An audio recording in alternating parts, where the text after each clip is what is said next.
Oh yes, hello viewers, your boy Nathan Matovu here at KISA Projects. Remember, KISA Projects is a home for entrepreneurs located here in Komamboga or Kumukaga along Gayaza Road. Guess what I have for you today? Today is going to be a wonderful session with you guys watching me right now. Today, basically, I'm here to narrate more concerning soap production, basically the so-called sodium salts. Remember, soaps scientifically are defined as salts of fatty acids that should be manufactured through a chemical process that requires an exochemical reaction that we call saponification. In general terms, saponification refers to the grouping of a strong alkaline solution with fatty acids to form a salt. So when I say to form a salt, I mean to form soap. Remember, I've just defined soap as a salt of fatty acids. However, we have two types of salts. There is the so-called sodium salts and the so-called potassium salts. In this session today, I'm here just to speak about the sodium salts. When I say sodium salts, I'm meaning salts that are manufactured using sodium hydroxide, and such salts tend to remain solid or in a bar form. For instance, the multipurpose bar soaps, or the toilet soaps that are in bar form, or the medicated soaps that are in bar form.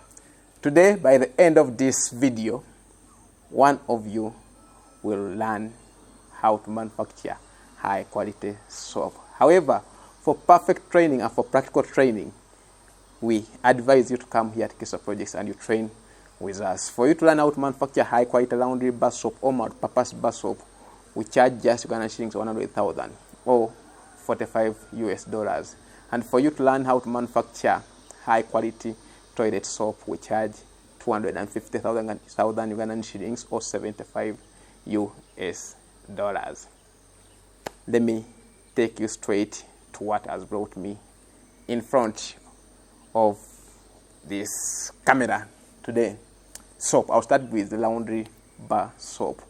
When you're manufacturing laundry bar soap, our targets will be more in the cleansing properties. How best should laundry bar soap do the cleansing bit of it? However, when you go to the other side, talking of the toilet or the bathing soaps, still they should be cleansing, but our target will be standing more on conditioning because they are meant for the skin. So they should protect, or they should preserve the moisture meant to protect the skin. However, even the laundry bar soaps, the so-called bar soaps, people would end up using them for washing the skin or for bathing the skin. So how effective can a manufacturer make such a soap? Effective in both the laundry purposes or washing clothes, and at the same time effective on the skin. I'm here to explain all that.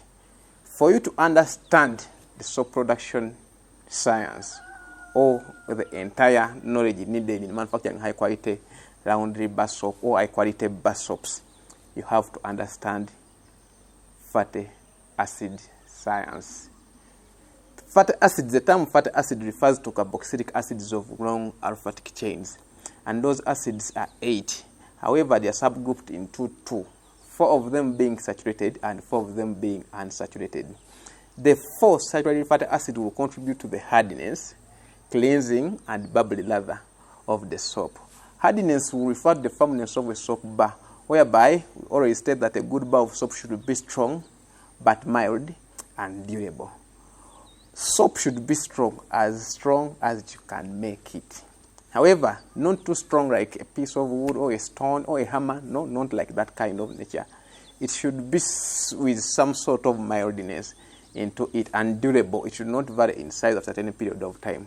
So for your soap to achieve such properties, you should be using fatty acids that are high, or you should be using saturated fatty acids. The 4 saturated fatty acids are malicylic, laurylic, sterolic, and palmitic. And I've said those ones will give us hardness, cleansing, and bubbly lather. I have just defined the hardness. Then cleansing. Cleansing refers to the ability of the soap to remove oil materials or greasy substance from the areas of application. Cleansing comes from the word to clean, the ability of the soap to clean. However, cleansing alone can make your product can make your product corrosive to the area where it is used, either to the fabrics or to your skin.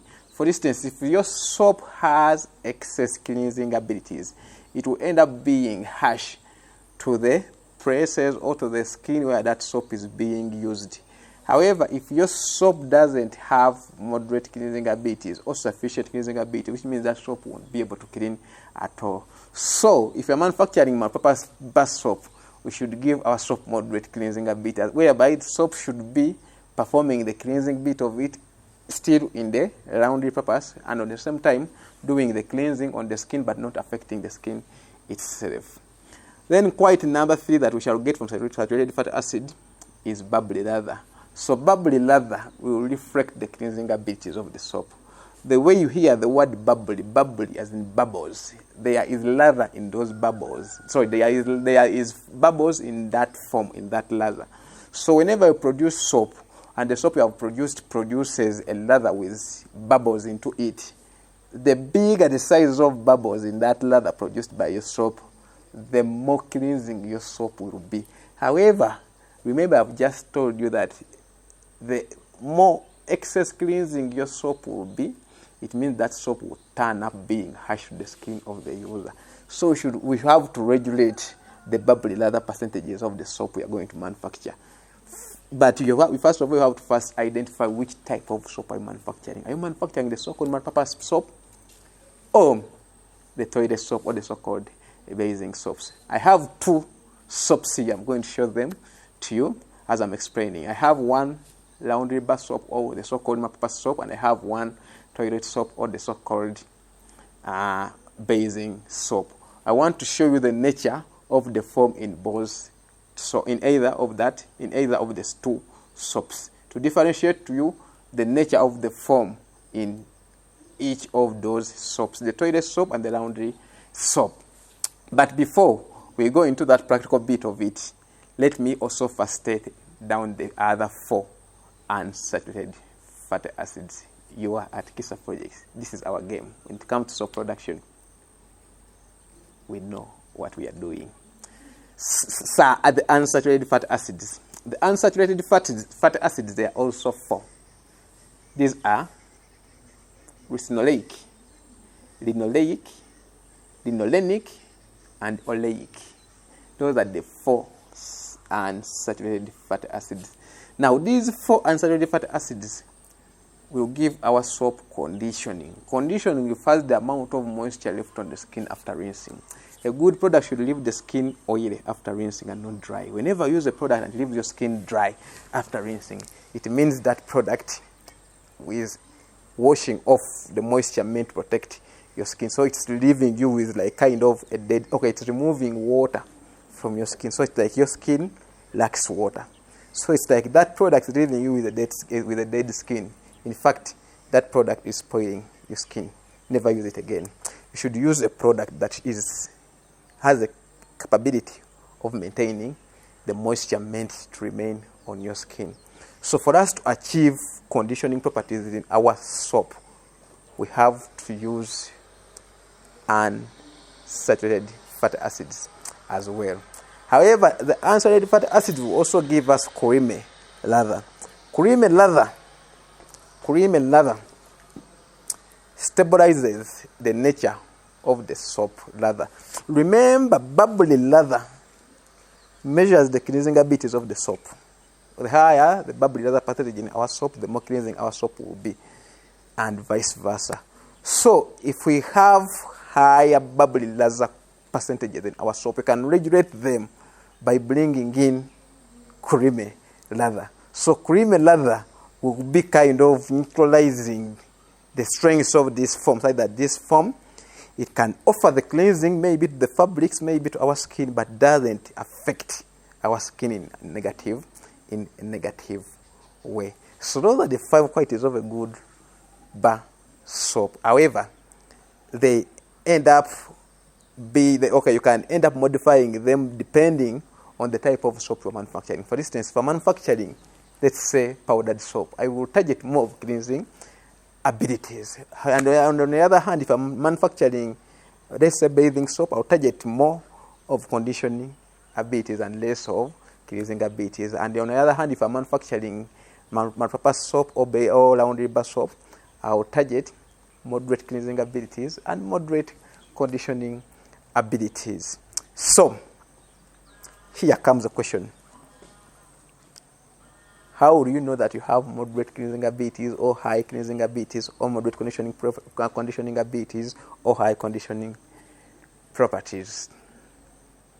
The only way to know that is for you to come at KISA Projects for practical training. However, we are going to give you a brief practical session differentiating the two properties or differentiating the two types of soaps, the laundry soaps and the bathing soaps, in the nature of the foam they produce. All soaps will be forming easily, but the nature of the foam will be different and it will end up reacting differently on the area where that soap is being used.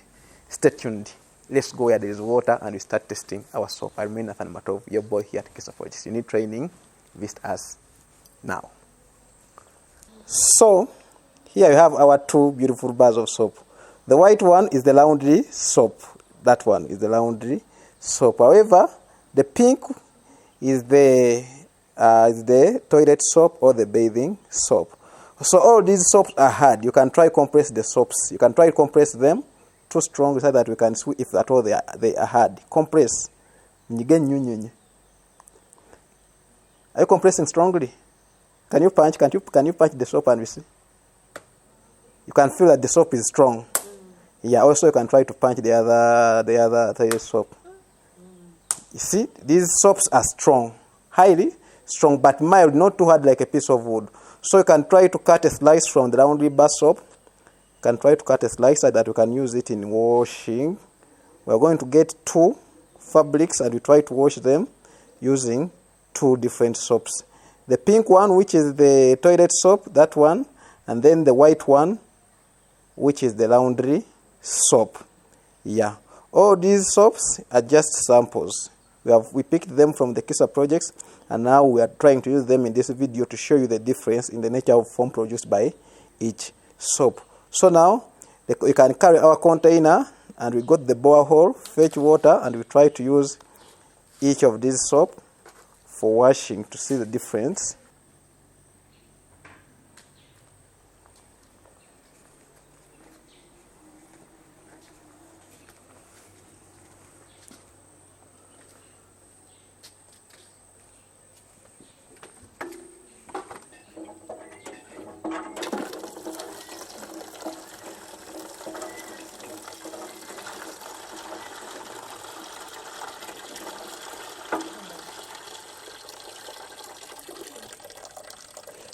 Now, we start with the laundry soap. So you can see the laundry soap forms easily. It is also creamy and bubbly. You see the size of the bubbles produced by that soap. You can first put down the handkerchief and you spread the soap in your hands so that you can see how creamy it is. You can keep on rubbing it in your hands. Then shortly show us your hands. Don't twist off. You see, the soap is creamy. However, you can look into the foam in the container, in that bucket. There are some bubbles. You can rate the size of those bubbles. It also forms easily. That's enough. That's enough for now. You can pour that foam and the entire. You can pour the entire foam in water. So such that you can collect another water, and we try to use the other pink soap, which is the bathing soap. So now, practical number 2 is testing the bathing soap.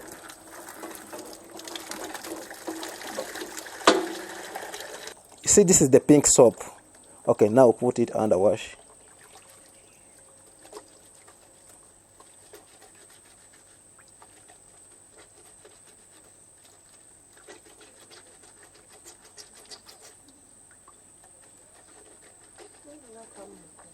You can see that it also forms easily. It forms so fast. It's enough. We have seen how it forms. It forms quickly. Now, yeah, you rub it in your hands. You can feel. I don't know whether you can feel the sound, but maybe let me share with my colleague the sound so that you can feel how creamy the soap is. Hope you can feel the foam sound and the creaminess sound of the soap. You can rate the size of the bubbles. The bubbles are tiny.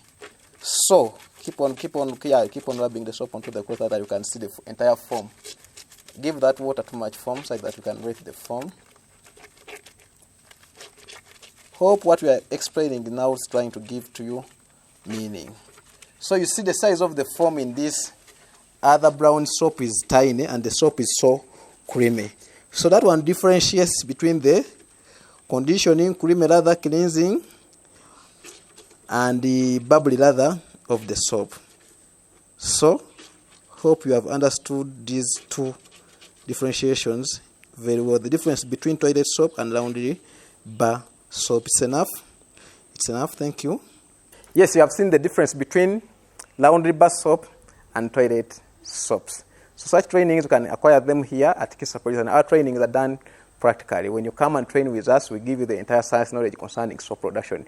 In fact, the course for laundry bar soap production, we call it the science behind quite laundry bar soap production. It is done practically. We even have training manuals or e-books that give you the entire knowledge concerning soap production. We are located here in Komamboga or Kumukaga along Gaza Road, and our training fee for laundry bar soap production is just $100,000 or $45.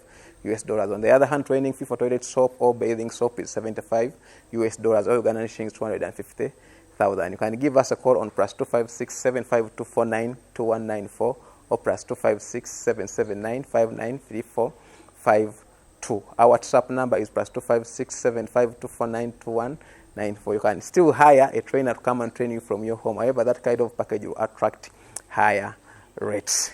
Thank you. Thank you for choosing KISA Projects. We are your lovely home for entrepreneurs. We love you, Aminat and Matovu. Thank you.